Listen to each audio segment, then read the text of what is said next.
नमस्ते दोस्तों, welcome back to my channel. और आज हम निकल पड़े हैं एक स्पिरिचुअल और सुपर एक्साइटिंग जर्नी उज्जैन और ओंकारेश्वर। एंड ट्रस्ट में ये सिर्फ मंदिर ट्रिप नहीं है, इसमें बहुत ट्रेन का स्ट्रगल, फैमिली की मस्ती, फूड रिव्यू, स्लीप अटैक और ऑटो वाले भैया का अनएक्सपेक्टेड जैकपॉट भी। तो वीडियो एंड तक ज़रूर देखना, वरना महाकाल जी सपने में आके बोले वीडियो स्किप क्यों किया बेटा। हमने अपनी जर्नी स्टार्ट की बोरीवली से। हम लोग रात को अराउंड 9:30 की स्टेशन पहुंच गए थे, बिकॉज़ इंडियन पेरेंट्स का एक ही रूल होता है, ट्रेन 11 बजे की हो तो 2 घंटे पहले ही पहुंचना मैंडेटरी होता है। हमें पकड़नी थी दुरंतो एक्सप्रेस, जो मुंबई सेंट्रल से 11:10 की थी। ट्रेन प्लेटफॉर्म नंबर 1 पे ऑलरेडी खड़ी थी, बिल्कुल हमारी तरह रेडी फॉर वेकेशन। लेकिन प्रॉब्लम तब हुई जब हमें पता चला कोच था एम बोगी, और ऑब्वियसली वो प्लेटफॉर्म के दूसरे कोने पर था। तो शुरू हो गई फ्री का कार्डियो वर्कआउट विथ लगेज। सही है, चल आपल्याला मागे जायला लागेल खूप, तुला ना वाटत? कोच तक पहुंचते ही हमें अपने फैमिली और फ्रेंड्स से भी मिल गए, और फिर क्या धमाल ही शुरू हो गए। ट्रिप की बेस्ट बात होती है ना, ट्रेन में रैंडम गॉसिप सेशंस, और ये सब एक्सपीरियंस करने के लिए भाग निका भाग। किसो किसी को नींद नहीं आती ही, बट सब बोलते हैं बस 5 मिनट और बात कर लेते हैं। हेमंत हाय, हे बा हा हा ZNMD चा ऋतिक रोशन। और फिर एंट्री हुई डेजर्ट की हीरो दीप्ति के अमेजिंग मोदक की। सीरियसली गाइस, इतने टेस्टी थे कि लगा गणपति पापा पर्सनली अप्रूव करने भेजे हैं। Sweetness level 100%, diet plan cancelled. थोड़ी देर बातें के बाद हम सोने चले गए। ट्रेन की रॉकिंग और एसी की हवा, इंस्टेंट स्लीप मोड ऑन। सुबह उठते ही मिला ब्रेकफास्ट, जो टिकट में इंक्लूडेड था।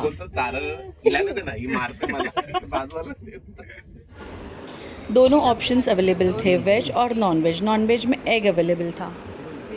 एक कटलेट देना, एक प्लेट। एक वेज देना, हाँ वेज देना और 2 नॉन वेज। पण त्याच्यामध्ये पोहा नकोय ना? नको, पोहा नहीं चाहिए उसमें। देखो कितना भारी बनाया है, delicious. Wow, I like it. ये थोड़ा खाकर ना जूस पी ले। फाइनली हम पहुंच गए उज्जैन, महाकाल की नगरी।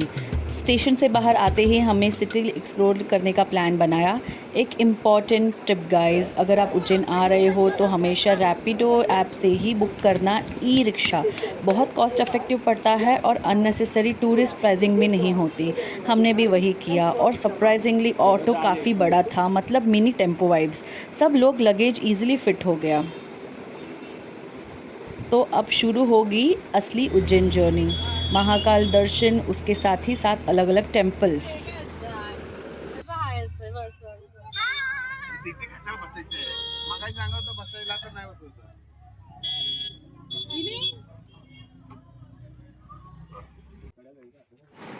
फिर हमने चेक इन किया अपने फेवरेट एयरबीएनबी में, द पिलग्रिम्स नेस्ट उज्जैन में, जो कि 5 मिनट्स की दूरी पर था उज्जैन स्टेशन से। ऑनेस्टली गाइस, स्टे काफ़ी अच्छा था और क्लीन था।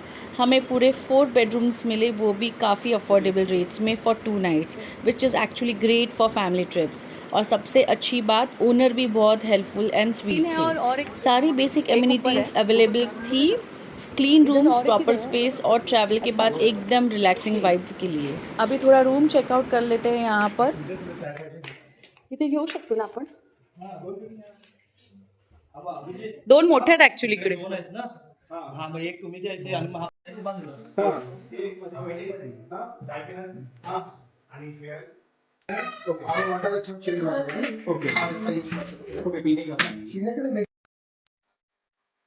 अभी इसके बाद थोड़ा फ्रेशन अप होकर हम निकल पड़े एक्सप्लोर करने उज्जैन नगरी को। और बिलीव में यहाँ का स्पिरिचुअल वाइब अलग ही लेवल का है। जो हमने वापस ई रिक्शा बुक की है फ्रॉम रैपिडो, जो कि अगेन हमें बहुत अफोर्डेबल रेट्स में मिली, और अराउंड 6 लोग यहाँ पर बैठ सकते हैं आराम से।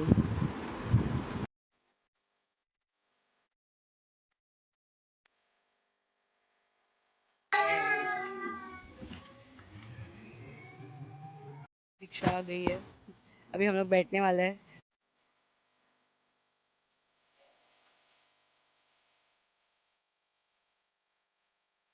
उज्जैन भारत का 7 पवित्र मोक्षदायिनी नगरियों में से एक मानी जाती है। प्राचीन समय में इसे अवंतिका कहा जाता था। ये शहर हजारों सालों से शिव भक्ति, एस्ट्रोलॉजी और स्पिरिचुअलिटी का सेंटर रहा है। कहा जाता है कि राजा विक्रमादित्य ने भी इसी भूमि पर राज किया था।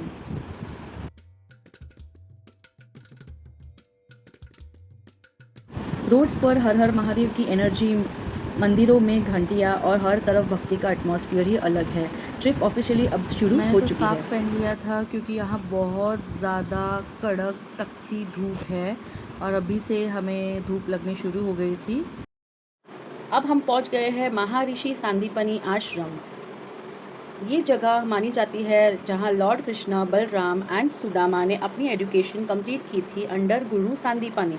सो टेक्निकली कृष्णा जी भी यहाँ स्कूल स्टूडेंट रह चुके हैं। यहीं पर कृष्णा और सुदामा की फ्रेंडशिप और भी स्ट्रॉन्ग हुई। यहाँ पर अंदर फ़ोटोज़ निकालने अलाउड नहीं थे, इसलिए मैं नहीं निकाल पाई।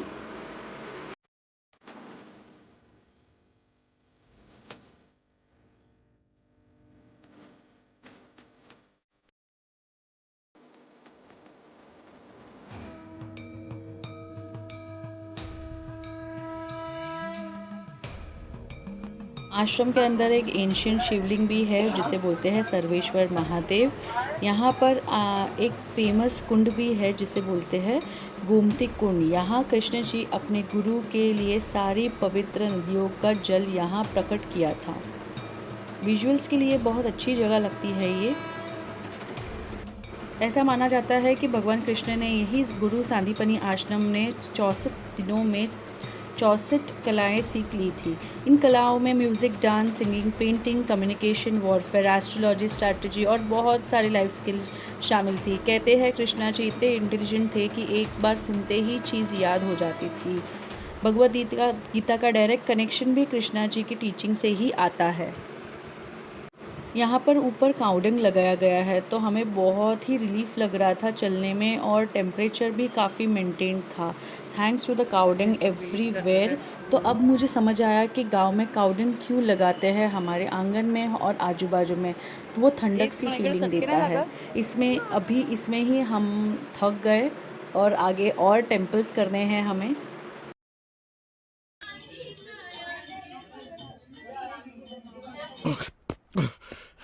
अब हम पहुंच गए हैं उज्जैन के बहुत यूनिक और पावरफुल प्लेस जो कि बोला जाता है मंगलनाथ टेम्पल। ये टेम्पल स्पेशली लॉर्ड मंगल यानी मार्स प्लैनेट को डेडिकेटेड है। अपनी लाइफ में अपने घर में जो भी मंगल कार्य होते हैं सब इनके द्वारा पूर्ण होते हैं।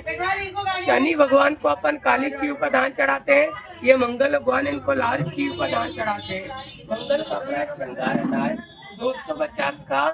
आज के दिन आपको शिवलिंग के पास बिठाएंगे, कुछ चीजें आपको चढ़ाना है, कुछ चीजें पंडित चढ़ाएंगे। उज्जैन में महाकाल और एक मंगल दो मंदिर है पर यहाँ पर लोग अपना मंगल दोष की पूजा और शांति करवाने आते हैं। बट ऑनेस्टली ये टेम्पल का लोकेशन भी बहुत ब्यूटीफुल है। शांत एटमॉस्फेयर, शिप्रा नदी के पास का वाइब और मंदिर का स्पिरिचुअल एनर्जी, सब कुछ बहुत ही पीसफुल यहाँ पर दिखता है। हम तो बस दर्शन के लिए आए थे पर यहाँ आके लगा एस्ट्रोलॉजी भी एक फुल साइंस सब्जेक्ट है। मंदिर के अंदर शिवलिंग और मंगल देवी की पूजा होती है और सुबह सुबह यहाँ की आरती का एटमॉस्फेयर बहुत डिवाइन होता है।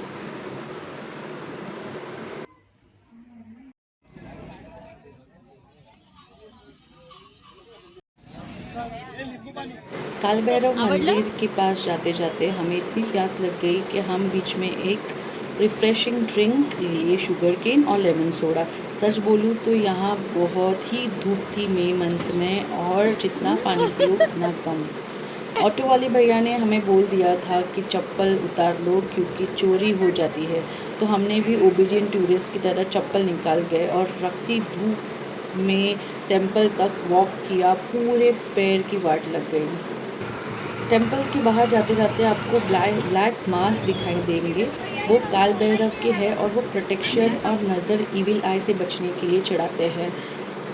लोग मानते हैं कि यहाँ नेगेटिव एनर्जी अब्जॉर्ब करने का सिंबल होता है। आगे जाते जाते आपको दिखाई देगा कि बैरिकेड्स, बहुत सारे बैरिकेड्स से हमें चलना है। बैरिकेड्स पे थ्रेड बांधे गए हैं, ये रेलिंग पर थ्रेड बांधे गए हैं, ये मन्नत का सिंबल है। लोग अपने विश मांगते हैं और फिर एक थ्रेड बांधते हैं, ये सोच के कि उनकी विश पूरी हो जाए। वापस आके खोलते हैं और ये रिचुअल्स फिर कंप्लीट हो जाते हैं।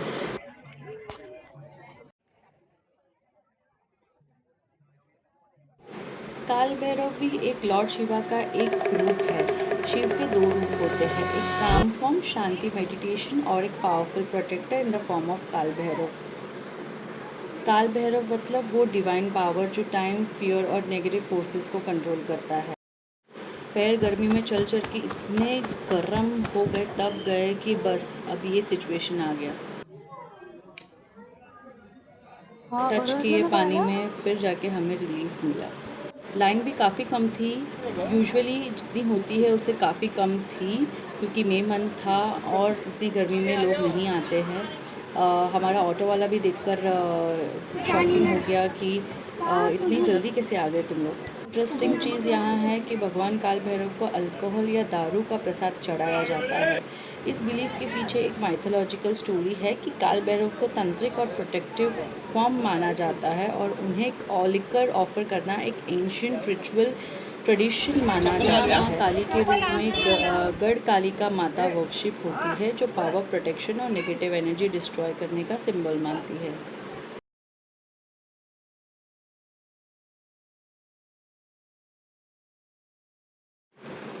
ये टेंपल की ओरिजिन बहुत पुरानी है। कहा जाता है कि महाभारत पीरियड से लिंक्ड है। जो गणेश जी की मूर्ति है वो स्वयंभू मानी जाती है, मतलब किसी इंसान ने बनाई नहीं है।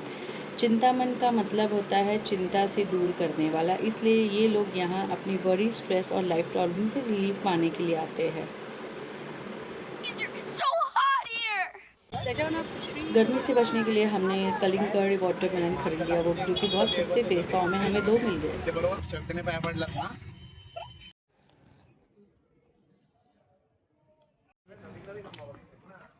चिन्मय, इवनिंग में हम निकल गए उज्जैन की एक बहुत ही फेमस और डिवाइन एक्सपीरियंस के लिए, आरती दर्शन। निकले से पहले हम हल्का सा स्नैक्स और चाय लिया, क्योंकि भाई ट्रैवल, टेंपल हॉपिंग, भक्ति और भूख, एनर्जी का बैकअप ज़रूरी होता है, तो बनता है मोमेंट। तुझा कुठे नाही घेतला?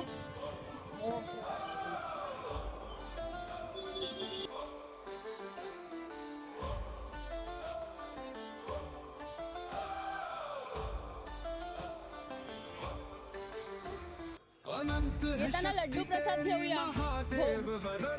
हिमालय की चोटियां गूंजे शिव के स्वर, स्वर गले में सांप।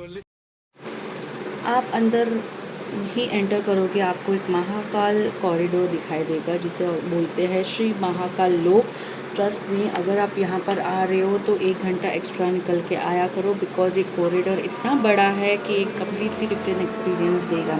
जैसे ही आप अंदर आएंगे, आपको एक सबसे बड़ा महादेव का आइडल दिखाई देगा, महापार्वती, लॉर्ड गणेशा, उनके संत, बहुत सारे माइथोलॉजिकल स्टोरीज़, बहुत सारे शिव के रिलेटेड लाइटिंग्स, कार्विंग्स, डमरू, त्रिशूल, स्नेक्स और सब देवताओं जो भी रिलेटेड है शिवा से, और एक कम्प्लीटली डिफरेंट एक्सपीरियंस। इतने बड़े स्टैचूज़ तो आपने हार्डली ही किधर देखा होगा। बहुत अच्छा और बहुत डिवाइन लगा देख के। कॉरिडोर शिप्रा नदी के बाजू में है, जो कि डीपली इम्पॉर्टेंट है उज्जैन के स्पिरिचुअल ज्योग्राफी के में। Overall design connects temple and river and city into a spiritual zone.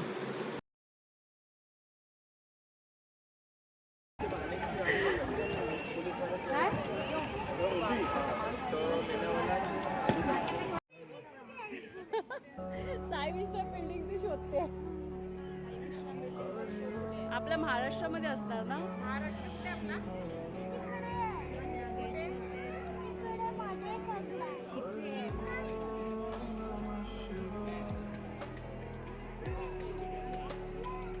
हमने और एक टेंपल को विज़िट किया जो कि बोलते हैं भारत माता मंदिर। ये टेंपल मदर इंडिया को डेडिकेट किया गया है और which represents culture, unity and spiritual heritage of our country.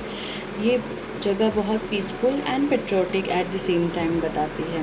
फिर आ गए हम महाकाल सिनेमास। अगर आपको उज्जैन के बारे में और उसकी हिस्ट्री के बारे में जानना है तो आपको 75 रुपीज़ पर पर्सन दे के 25 मिनट्स का शो आपको एंशियंट स्टोरीज और माइथोलॉजी के बारे में बता देते हैं। ये आरती भी सर 11:30 खत्म होगा रात।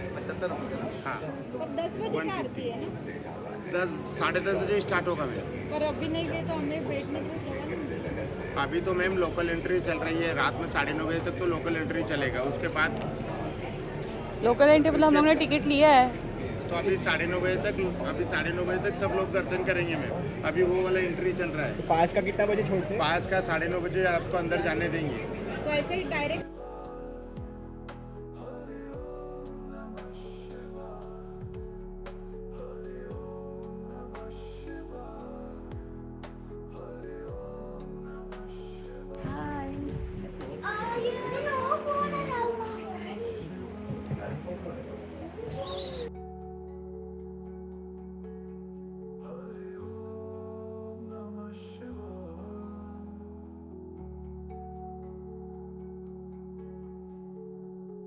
थोड़े स्नैक्स, चनाचूर गरम खाने के बाद हमने डिसाइड किया सीधा महाकाल के दर्शन और संध्या आरती के लिए निकल पड़ते हैं। मंदिर के बाहर का एटमॉस्फेयर ऑलरेडी भक्ति और एनर्जी से भरा हुआ था।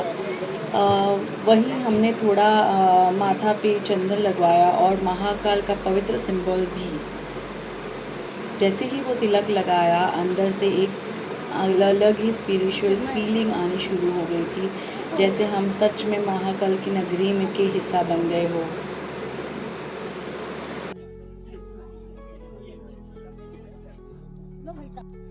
उसके बाद हम धीरे धीरे चलते हुए अवंतिका द्वार की तरफ बढ़ते गए। रास्ते भर भक्तों की भीड़, हर महादेव की जय करे, धूप और अगरबत्ती की खुशबू, पूरा महल इतना डिवाइन लग रहा था कि बस मोमेंट को फील करने का मन कर रहा था। गेट पे काफ़ी वेटिंग थी, सबको बहुत पेशेंटली टर्न बाय टर्न अंदर भेजा जा रहा था। और फिर वो मोमेंट फाइनली आ गया जो हमें महाकाल की संध्या आरती प्राप्त हुई। जैसे ही आरती शुरू हुई पूरा एटमॉस्फेयर कम्प्लीटली ट्रांसफ़र हो गया। मंदिर में घंटों की गूंज, डमरू की आवाज़, मंत्र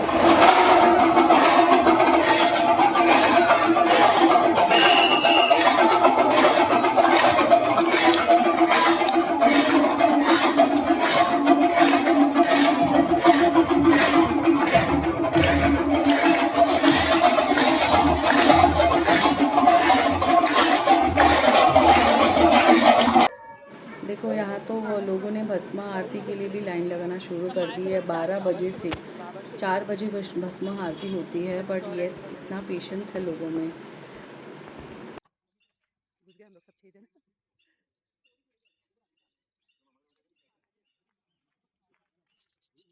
तो अभी हम चल पड़े हैं डे 2 के सफ़र में, जो कि है ओंकारेश्वर ज्योतिर्लिंग। हाँ ना, शेडमध्ये आहे बघ, मुलं झोपलेत बिचारे सगळे झोपेमध्ये। आपण बिचारे काहीच नाही रोडवरती ना, म्हणजे एकदम आपल्या इकडे तर सकाळी। अभी पहुंचने वाले थे इंदौर की, याद आया हमने इंदौरी पोहा चखा ही नहीं। फिर हमें मिल गया एक इंदौरी पोहा का शॉप, वहाँ हम लोग ने इंदौरी पोहा खाया and trust me the best poha in the world. आप हमेशा इंदौर आओगे तो इंदौरी पोहा ज़रूर खाना, द बेस्ट।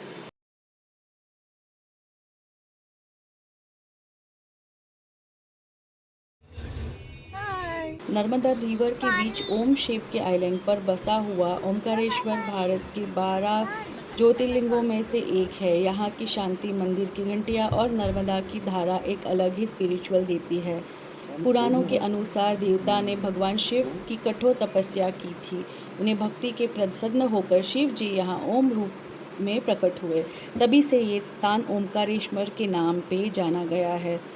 ब्रिज क्रॉस करके ही मंदिर तक पहुंचना खुद में एक ब्यूटीफुल एक्सपीरियंस है। नर्मदा आरती, घंटों की शांति और यहाँ की पॉजिटिव एनर्जी को दिल को सुकून देती है। ओमकारेश्वर मंदिर में फूल चढ़ाते ही नहीं, वो वापस दे देते हैं, बट यहाँ के लेडीज़ हमें फूल फंसा रहे हैं फूल ख़रीदने के लिए। 150 की थाली, बट हमने पहले ली फिर बाद में रख दी।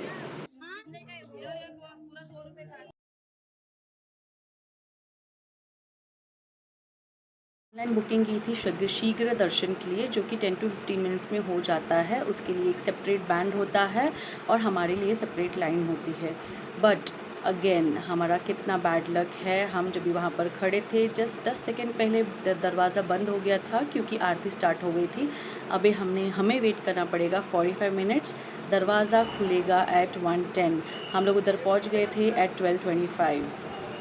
इतनी गर्मी थी, बट क्या करें, दर्शन के लिए आए हैं, भगवान का दर्शन करके ही जाएंगे।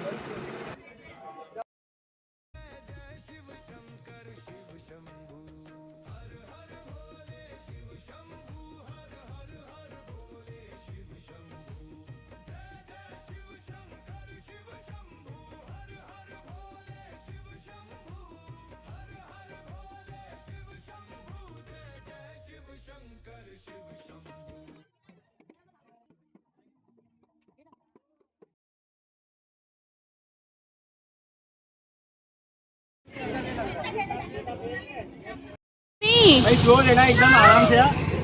हाँ भाई आराम से, एकदम स्लो।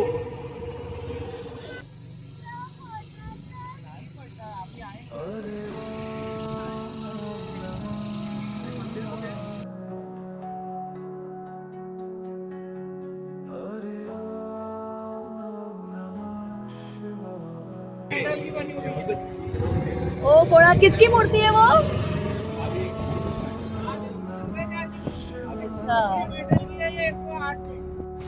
हाँ महल ना।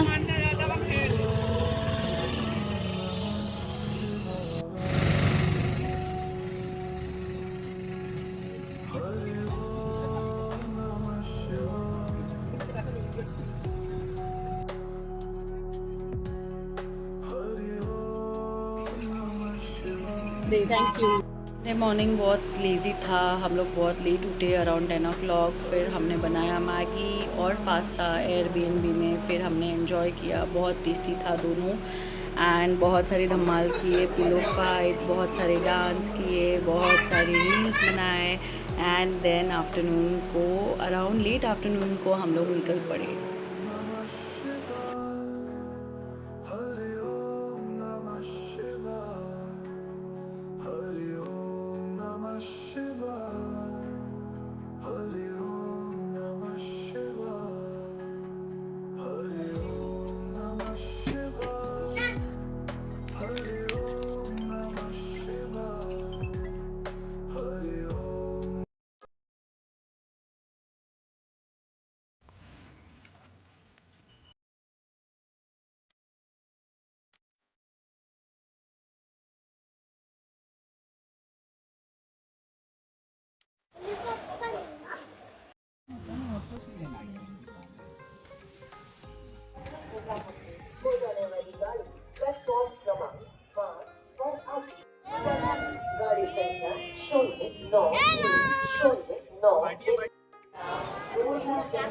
उज्जैन और ओमकारेश्वर की ये यात्रा सिर्फ मंदिरों की यात्रा नहीं, बल्कि एक स्पिरिचुअल एक्सपीरियंस है जो दिल और मन दोनों को शांति देता है। अगर आपको ये व्लॉग पसंद आया हो तो वीडियो लाइक करें, चैनल को सब्सक्राइब ज़रूर करें और कमेंट भी ज़रूर करें। हर हर महादेव। प्रणय इकडे बघ जरा, ऑर्गनायझर ऑफ आवर ग्रुप बघ, सगळ्यांना मदत करते, बॅग्स ऑल अरेंज केले।